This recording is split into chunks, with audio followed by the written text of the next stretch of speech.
പെരുമ്പാവൂർ നഗരസഭ സുഗന്ധം പദ്ധതിയുടെ ഭാഗമായി ഗാന്ധി സ്ക്വയർ ഉൾപ്പെടെ പ്രധാന ഇടങ്ങളിൽ സൗന്ദര്യവൽക്കരണ പ്രവർത്തനങ്ങൾ നടത്തി.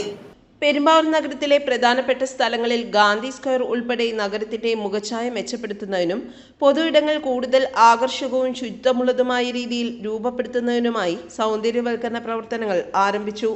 ഈ പദ്ധതിയിലൂടെ പൂന്തോട്ടങ്ങൾ, ലൈറ്റിംഗ് സൗകര്യങ്ങൾ, അലങ്കാര ഘടനകൾ തുടങ്ങിയവ ഒരുക്കി നഗരത്തിന് പുതുജീവൻ പകരുകയാണ് ലക്ഷ്യം. പദ്ധതിയുടെ ഉദ്ഘാടനം നഗരസഭാ ചെയർമാൻ പോൾ പാത്തിക്കൽ നിർവഹിച്ചു.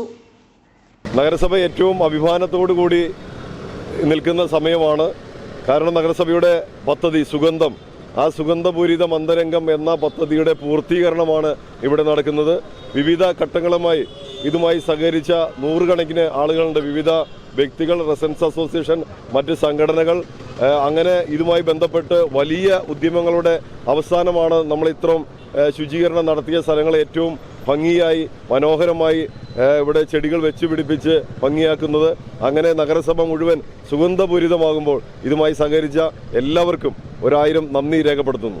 വൈസ് ചെയർപേഴ്സൺ ആനി മാർട്ടിൻ അധ്യക്ഷത വഹിച്ചു. മുൻ ചെയർമാൻ സക്കീർ ഹുസൈൻ, ആരോഗ്യ standing committee chairman CK Ramakrishnan, കൗൺസിലർമാരായ KC അരുൺകുമാർ, അനിതാദേവി, ഷീബ ബേബി തുടങ്ങിയവരും പങ്കെടുത്തു. News desk, Perumbavoor.